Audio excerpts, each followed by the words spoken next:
queremos arreglar 20 años de distorsión en 2 años y tiene estos costos enormes. O sea, otra vez, yo Pero siempre usaba... vamos a Sí, discutir dos cosas, ¿viste? Como si sí. tuviéramos a Milei sería un plato discutir esto, porque se volvería loco, porque dos cosas vamos a discutir.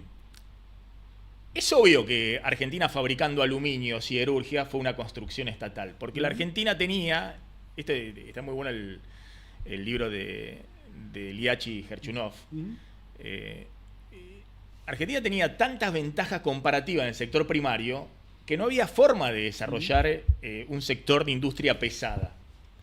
Entonces, todos esos sectores de insumos de usos difundidos, que son la base de la industrialización, que tienen muy pocos países en el mundo, en Latinoamérica solo Argentina, Brasil y México, y nadie más, o la industria automotriz, fue al calor del Estado.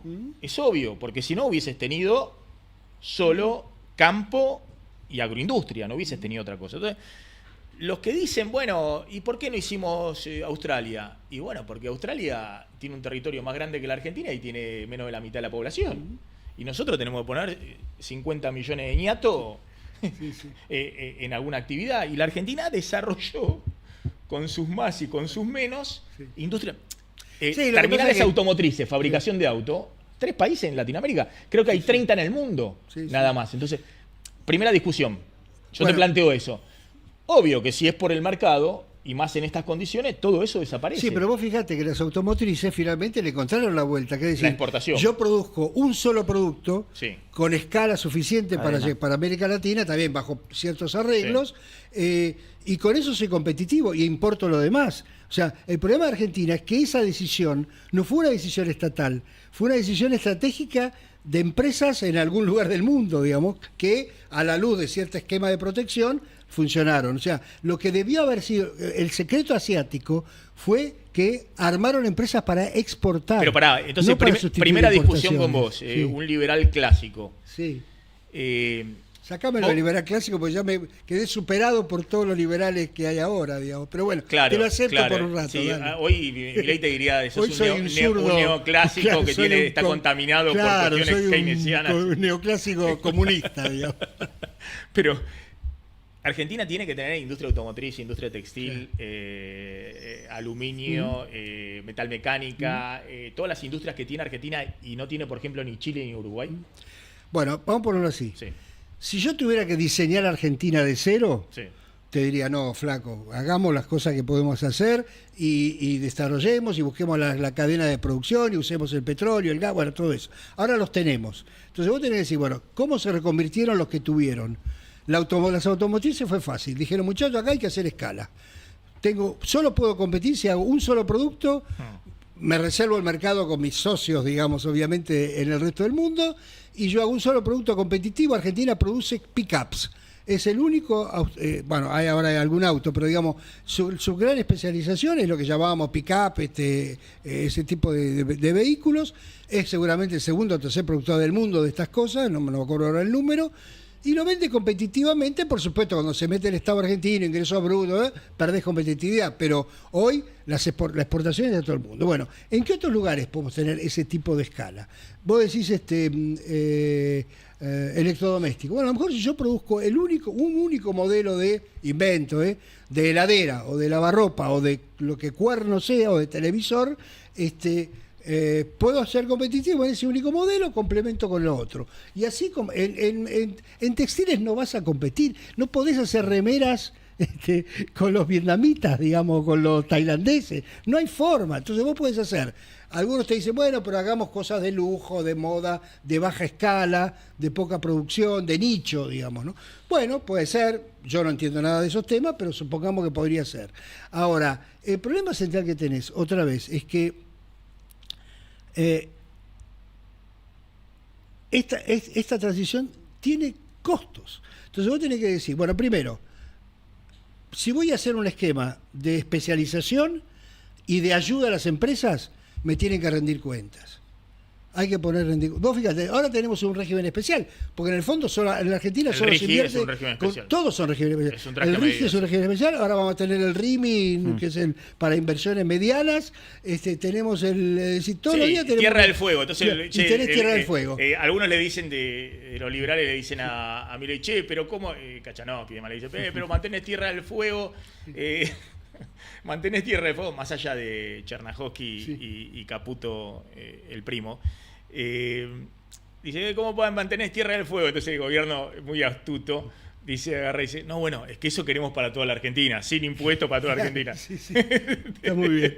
Me hace acordar, justamente en esa época que vos mencionabas, estaba el ministro Greenspan, que quería, el anterior a Zurrull, que quería terminar con la promoción industrial. Sí. ¿Te acordás que estaban en La Rioja, San Juan, Catamarca y me falta una provincia?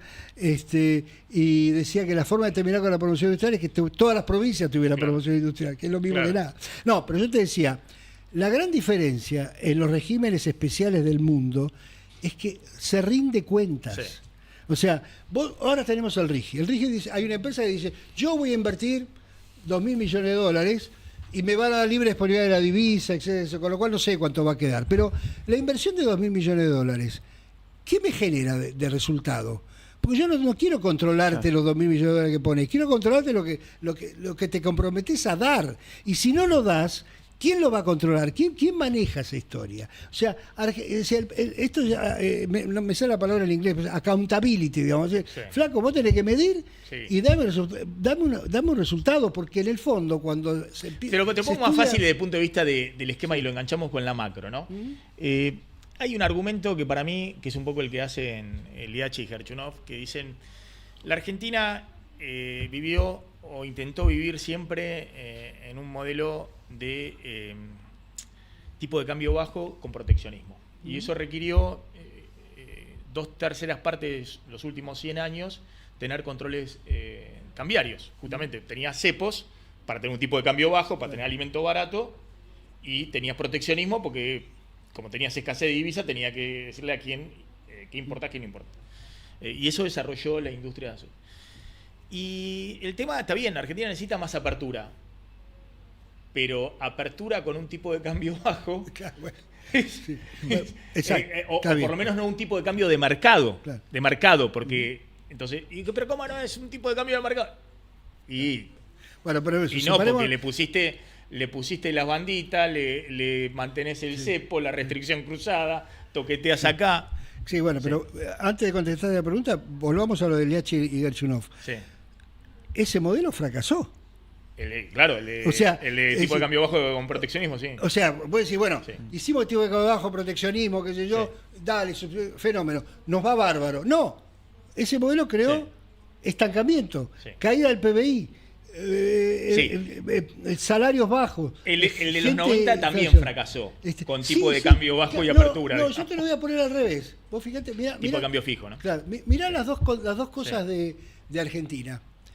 Argentina creció solamente en la década del 90 y en los primeros años de Kirchner, con baja inflación me refiero, ¿no? En los 90 con tipo de cambio bajo y el consenso de Washington. Y en los 2000 con tipo de cambio recontra alto y el anticonsenso de Washington para hacer taquigrafía. Fueron los únicos 2 periodos de crecimiento con baja inflación. Uno es es la inversa del otro. No lo podemos explicar. No, bueno, pero en los 90 fue la primera mitad. Sí.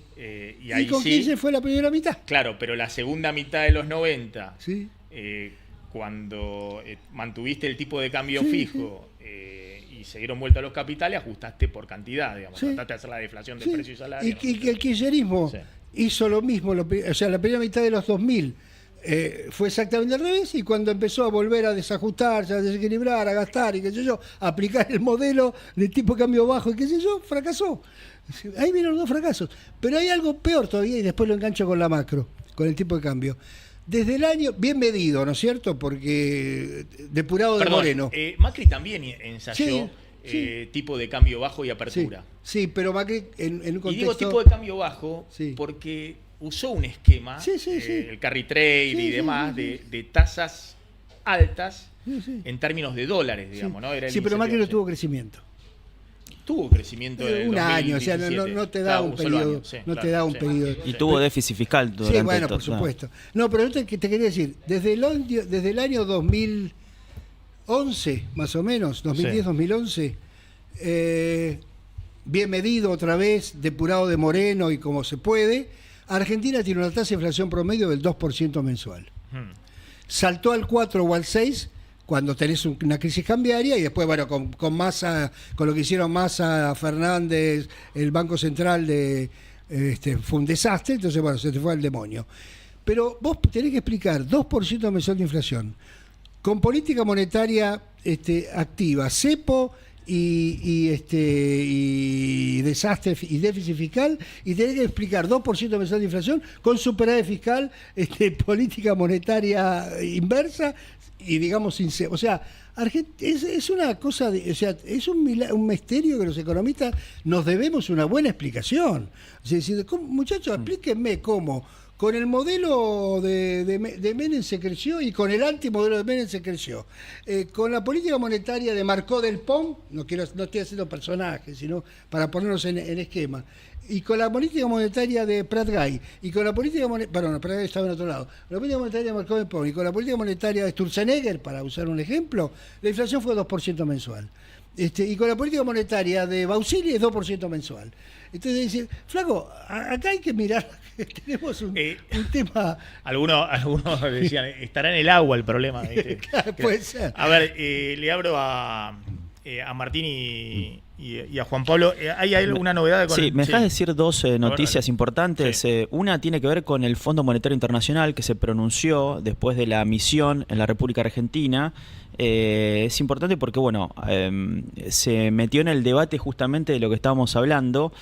Por un lado, valoró los avances de la reforma laboral y la apertura comercial, pero al mismo tiempo pidió mitigar los costos de la transición, justo en este contexto en el cual acaba de despedir... Son unos blanditos, como Sebach. Claro, viste, al final... Con lo cual, sí, me parece relevante, sobre todo, digo, que lo diga en este momento, en el momento en el cual se está debatiendo plenamente este modelo y justamente sobre todo los costos, ¿no? Y ahí lo enlazo con un poco lo que vienen planteando, ¿no? Y ahí te hago una pregunta rapidito a Enrique, ¿no? ¿Cuál ves que tenga que darse para moderar estos costos y que realmente convencer a la sociedad que este es el camino, ¿no? A la sociedad y a los empresarios también te pregunto, porque creo que ahí me parece que veo en el debate que no sé si están todos convencidos que es este el rumbo. Sí, bueno, lo que pasa es que los rumbos se ratifican con éxitos, ¿viste? Vos no convences a la gente con discursos, menos en la Argentina. Y Milei fue exitoso en términos de bajar la tasa de inflación, claramente, más allá de que ahora estemos estabilizados. Lo cierto es que veníamos del desastre del final del año del 2023, y convencer a la sociedad de que el déficit fiscal no va más. O sea, más allá de que no iba a ir más con cualquiera, porque nadie te lo financia, digamos, pero desde el punto de vista de una sociedad que acepte que, no podemos gastar más de lo que ingresa, una sociedad como la Argentina, digamos, eso me parece que ha sido, no quiero exagerar y decir el único, pero ha sido el éxito de Milei.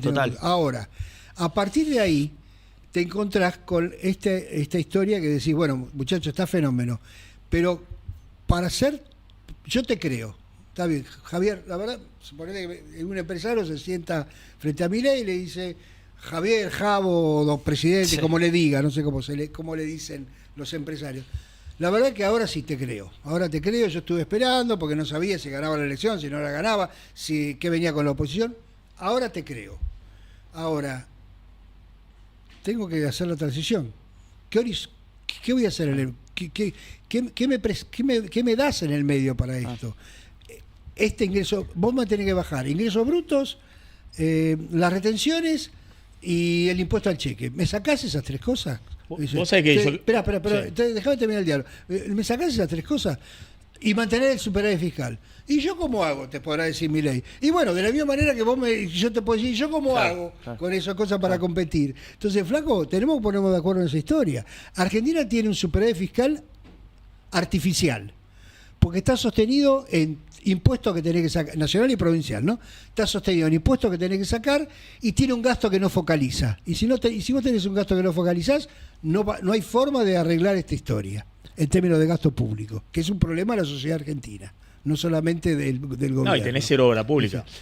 No, bueno, pero claro, pero cuando vos haces los números... no hay país en el mundo que tenga la mitad del gasto, voy a exagerar, la mitad del gasto nacional es previsional.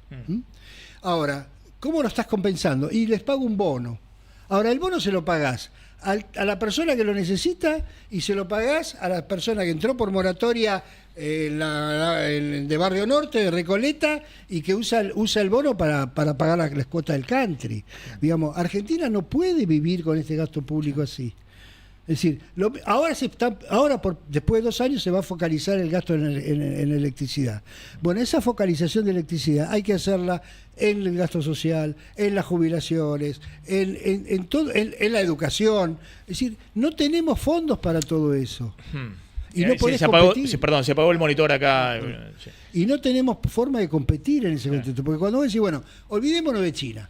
China aunque me baje, digamos, yo puedo producir al 10% de mis costos, no puedo producir con China. Entonces decís, bueno, con China veremos, le pondré un arancel o no se lo pondré, o haremos cuotas, lo que fuere. Ahora el resto, digamos, yo estoy dispuesto a competir, te dice, pero bueno, flaco. El gobierno, no sé, por lo menos el presidente, más allá de que ha mostrado pragmatismo en muchas cosas, cree que él tiene que ordenar la macro y que después lo demás se acomoda, ¿no? Y hay toda una discusión respecto a si los sectores que son los dinámicos de la Argentina pueden absorber a un país, digamos, de población de 50 millones de habitantes, pueden absorber en esa transición, ¿no? Porque la verdad que la minería, la energía... son muy capital intensivos y lo van a hacer cada vez más. Y los otros sectores son muy inteligencia intensiva, mucha educación intensiva. Entonces, y acordate que tenés la mitad de los chicos de la provincia de Buenos Aires que no terminan el secundario. Distinta el planteo si la Argentina puede reconvertirse en un polo de economía del conocimiento, la Argentina, no sé, exporta lo mismo que Uruguay y es 15 veces más población, entonces, bueno, ese tipo de cosas. Pero lo que uno ve hasta ahora es el proceso de, si se quiere, de la destrucción. Fíjate estos datos de... A ver, tómame ahí la pantalla. Esto es de la destrucción de empresas o las bajas en la superintendencia de riesgo de trabajo. 892 empresas en el último mes, algunos son microempresas, obviamente. Es la 14ª caída mensual consecutiva. Son 10.000 en el último año, menos 10.000 en el último año. Es la 21ª caída interanual consecutiva y son 21.938 respecto a noviembre del 2023, ¿no? Entonces, yo creo que acá hay un proceso acelerado, si se quiere, cuando uno ve... la Argentina está más o menos, también es cierto que está estancado hace mucho tiempo en unas 500.000 empresas, pero cuando uno ve los sectores dinámicos, yo he estado 2 o 3 veces en Neuquén, por ejemplo, o en San Juan en los últimos 2 años, y bueno, Neuquén es un boom, la verdad que se explota por todos lados, la construcción, todo, falta infraestructura básica y demás, pero no es que Neuquén va a arrastrar a la Argentina. Va a generar divisas, todo lo que sea, pero empleo no va a arrastrar a la Argentina. En el caso de San Juan, la minería, que viene mucho más atrasada, digamos, hay mucho más proyectos que cosas en marcha, pero en todo caso el empleo es la construcción, todo el parte de la ingeniería inicial, la construcción de las minas. Después...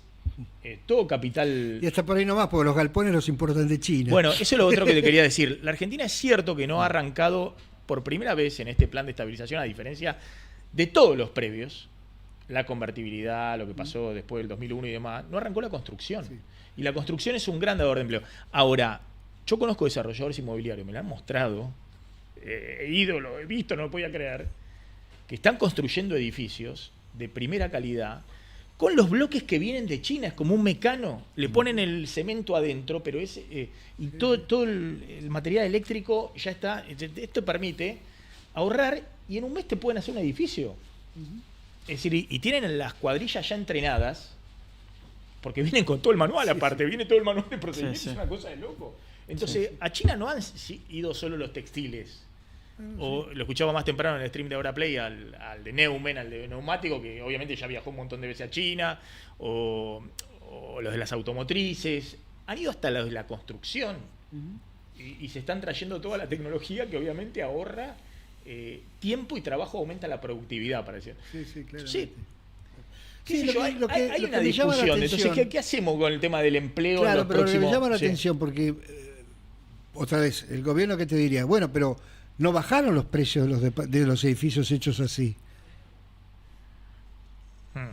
Porque si hubieran bajado los precios de edificios hechos así, habría más demanda de esos edificios, habría más crédito, habría movimiento, la gente... Es decir, el problema acá es que...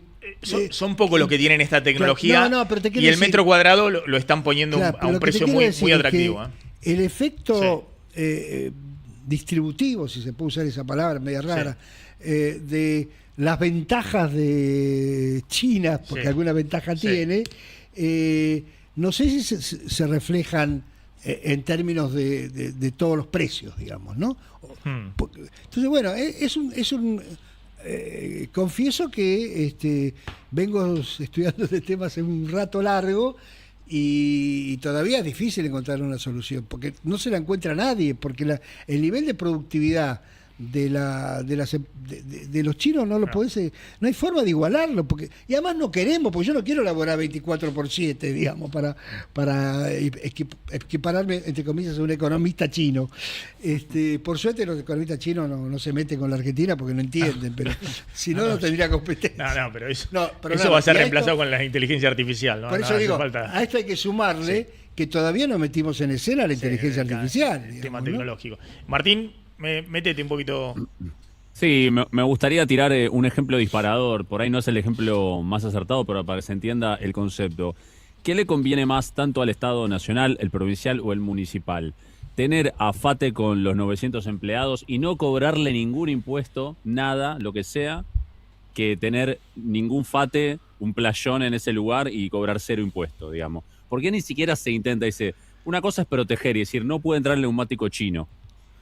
Pero si vos te vas a quedar directamente sin el sector, ¿por qué ni siquiera hay una quita de impuesto, alguna facilidad? Sin impedir, sin cerrar, ¿no? Pero directamente se lo deja ahí, digamos, más allá de una ideología. ¿No es mejor tener los 900 puestos de trabajo y no cobrar ningún impuesto? O cobrar un impuesto muy bajo, no sé, que sea sin IVA, sin nada, yendo al extremo. Tal vez en el neumático... en el neumático es imposible, ¿viste? Porque si cuesta 4 veces más caro o el costo de fabricación es más caro que el costo final de China, tal vez es inviable totalmente, pero es el extremo, ¿no? En otros casos, existen ejemplos así, se puede hacer eso, rompe el dogma del gobierno, es dogmático el gobierno, ¿por qué no se intenta nada? ¿Cómo lo ves? Bueno, no, Martín, Enrique? pero lo que pasa es que, primero... Insisto, hay varios regímenes especiales que te bajan impuestos, ahora sale de amortización anticipada, etcétera, o acelerada se dice. Lo que pasa es que eso no lo podés generalizar, lo podés hacer porque si lo generalizás te quedaste sin recursos. El tema es que tenés que volvemos al punto inicial. Si yo voy a gastar un montón de plata en una industria que nunca va a ser competitiva, porque para ser competitiva va a tener que tener la economía cerrada, etcétera, y a lo mejor decir, no, prefiero usar esa plata para indemnizar para darle un seguro de desempleo por 50 años a los 900 obreros o a los que fuere y no gastar plata en esa historia. Te voy a dar un ejemplo a la inversa, que fue uno de los desastres del kirchnerismo. Todos los argentinos pusimos durante 30 años plata para forestación, porque la forestación se hacía con desgravación impositiva. Es decir, todos nosotros pusimos plata para que unos señores plantaran los arbolitos y crecieran los arbolitos. Cuando estaban los arbolitos hechos, Kirchner prohibió las pasteras. O sea, las pasteras se tuvieron que instalar en el Uruguay. Entonces decir, pero flaco, esta sociedad gastó, dilapidó 30 años plata para que haya arbolitos para la industria forestal, para la industria papelera, y resulta que ahora que tenemos los arbolitos decidimos que no queremos tener pasteras o que tenemos industria papelera. Bueno, ese tipo de locuras es lo que sea. Yo te insisto, el problema más importante acá es que en Argentina no hay rendición de cuenta ni hay medición. Entonces vos tirás los subsidios, tirás las ayudas, tirás todo, y nadie después se hace responsable. Che, nadie te qué saca complicado debe estar esto que Enrique Sebach está sugiriendo políticas sectoriales, subsidios. Es que ¿sabés lo que? No, lo que yo te estoy, diciendo, yo lo que estoy diciendo es, ya estás haciendo política sectorial, no es que no la estás haciendo. Ya que la estás haciendo, hacela bien. A ver si algunas empresas diciendo, che, haces el RIGI, eso es súper política sectorial. Por supuesto, todas son sectoriales. Tenés todos regímenes sectoriales. La empresa que ya tenía invertido, vos mirá la ley, la reforma impositiva. Invertida acá para 33 de ganancia, pero vos le estás dando la declaración impositiva. Y ahora lo ampliaron para petróleo, porque además el tema central que vos tenés que medir es si esta inversión se hubiera hecho o no con o sin el RIGI.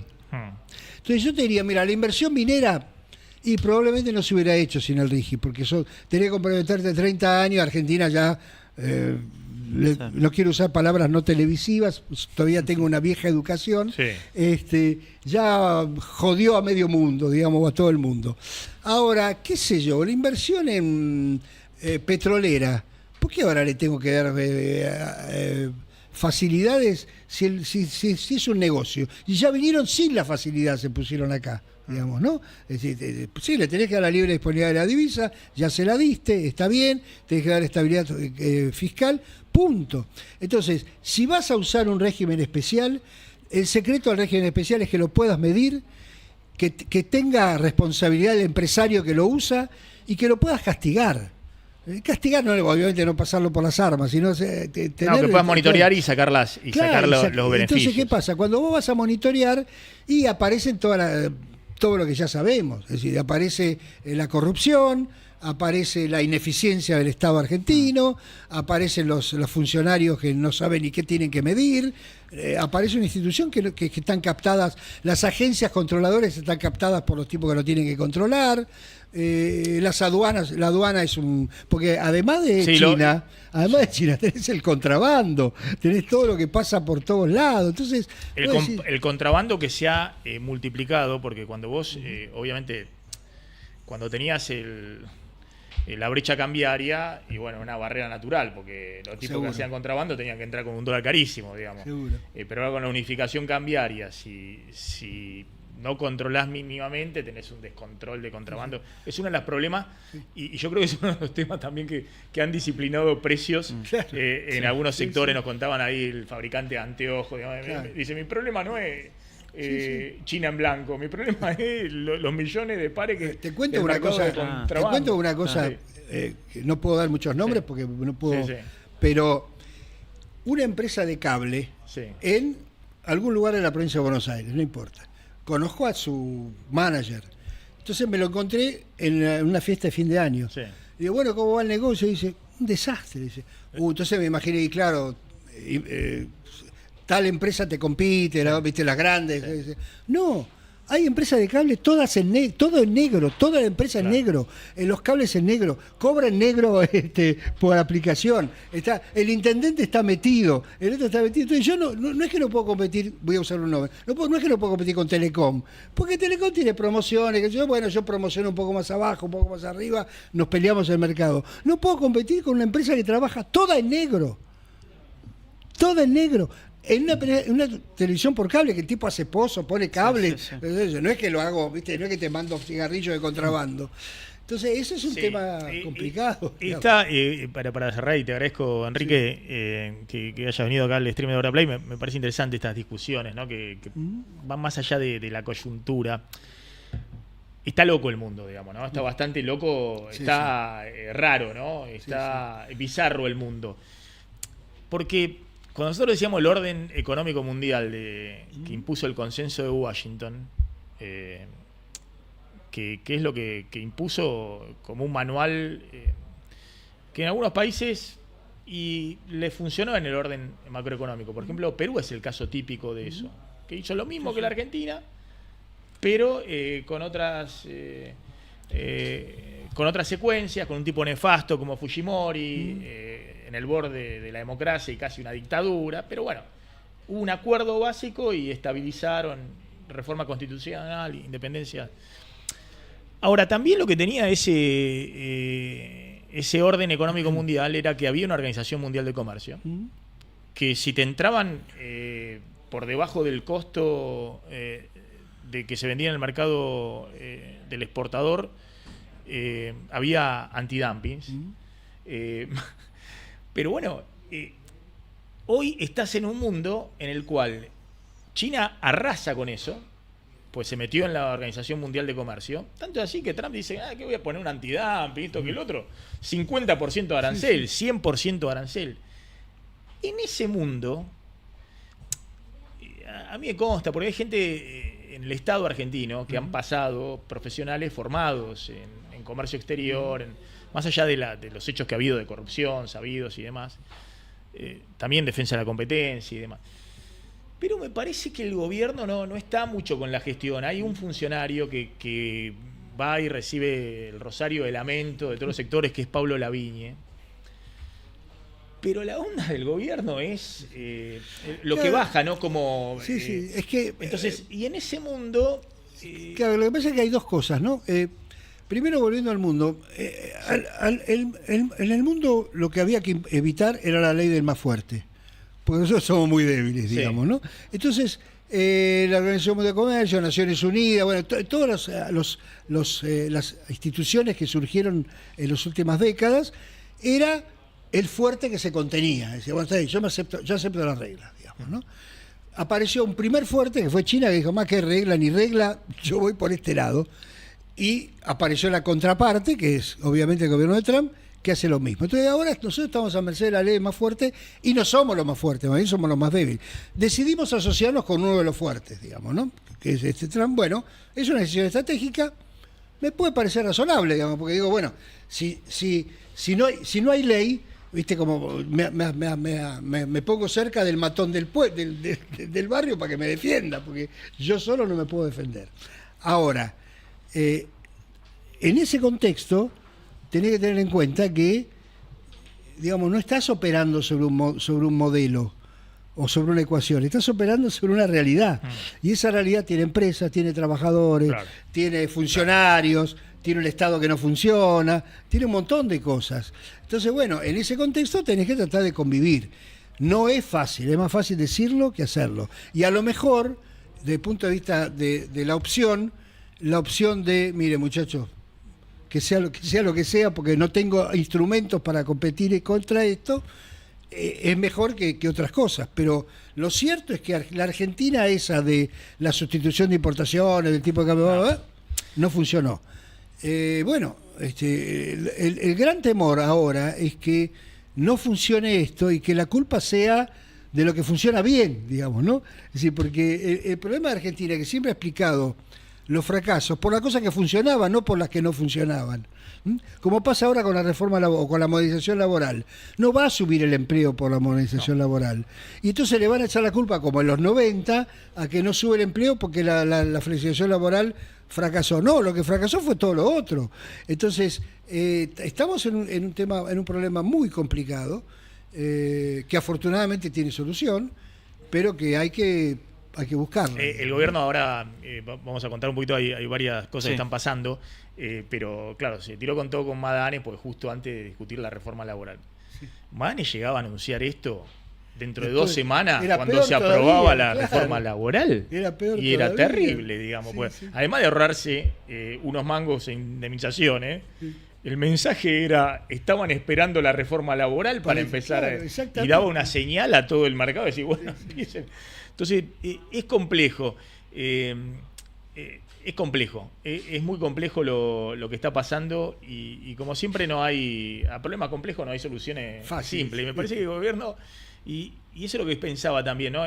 Votaron ahí, ya votaron como 2.500 personas. si las empresas argentinas pueden competir con China, 78% dice que no, 13% son optimistas y 9% dicen no me importa, lo cual es muy, muy saludable, digamos, en ese caso. Pero yo lo que veo es el péndulo, porque Trump está haciendo una campaña contra China porque evidentemente ve que en su electorado mayoritariamente están queriendo empleos. Y están queriendo los empleos que perdieron a manos de China. Y bueno, en realidad los empleos los combate con el ICE más que con China. Sí. Porque saca a todos los inmigrantes para que... Claro. Pero más allá de eso. Sí. Más allá de que... Entonces, y Milei, al contrario, usó la motosierra porque era el péndulo de la gente embroncada con el empleado público. Y sobre todo después de la pandemia. Yo creo que eso generó mucha bronca con el empleo público y con los maestros y demás, y por eso echó 80.000 personas. Y creo que tiene el mismo discurso con esto de la apertura. Están todos cazando el zoológico, son turnos ladrones. Y hasta ahora le venía funcionando, porque es el péndulo. Pero ojo que la Argentina, un día sí, vamos todos para allá, y al otro día, pero... ¿Qué hiciste? Todo depende de los resultados. Cerraron toda la fábrica. Todo depende de los resultados. Y sobre todo en algunos lugares, porque no solamente China. Sí. Estamos hablando de, por ejemplo, de Tres Arroyos en Entre Ríos y otras faenadoras avícolas que están con las importaciones brasileñas de carne aviar que están hackeadas. Yo contaba en San Juan, China produce todo. Tiene un problema enorme la producción de tomates. Porque, claro, China entra con el tomate deshidratado y está copando toda la industria alimenticia argentina. Entonces, le pasan la rastra. Entonces, si no pueden competir los productores de tomate con China. Entonces, digo, hay un problema en el sector agroindustrial. Digo, es el sector más competitivo que tiene la Argentina. Y aún así, en algunos sectores están hackeados. Y bueno, algo está pasando, ¿no? Porque uno dice, bueno, es un problema micro, se arregla. Pero cuando hay una sumatoria de problemas micro... por ahí es la macro. Sí, es una mezcla. Y la macro es responsabilidad. Sí, es la macro y además otra vez, es que encontrarle la solución a China es muy difícil. Porque por un lado vos decís, bueno, si me quieren regalar los productos, las cubiertas, y bueno, fenómeno, recibo las cubiertas, bajan los precios de las cubiertas, y la plata esa la puedo usar en otra cosa, etcétera. Pero eso es el equilibrio general. Pero ese... en el libro de texto. Lleva tiempo, lleva mucho tiempo. Claro. Sí. Enrique, gracias por haber venido a la invitación.